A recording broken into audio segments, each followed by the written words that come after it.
திருவள்ளுவர் பிறந்தநாள் தினத்தை முன்னிட்டு திருவள்ளுவர் சிலைக்கு மாலை அணிவித்து மரியாதை செலுத்தி பொதுமக்களுக்கு நலத்திட்ட உதவிகளை சட்டமன்ற உறுப்பினர் வழங்கினார்.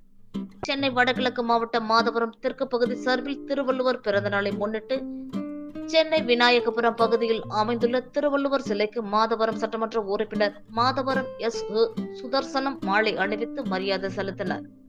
அதன் பின்பு அப்பகுதி மக்களுக்கு பொங்கல் தொகுப்பு, கரும்பு மற்றும் புடவை வழங்கி பொங்கல் வாழ்த்துக்களை தெரிவித்தார்.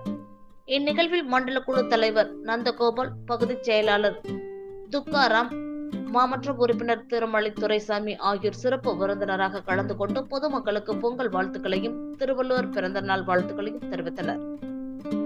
மேலும் இந்நிகழ்வை 30 வட்டக்கழக செயலாளர் சுந்தரம் சிறப்பாக ஏற்பாடு செய்திருந்தார். மேலும் சுமார் 200க்கும் மேற்பட்ட பெண்களுக்கு புடவை மற்றும் பொங்கல் தொகுப்பினை சட்டமன்ற உறுப்பினர் மாதவரம் சுதர்சனம் அவர்கள் வழங்கினார்.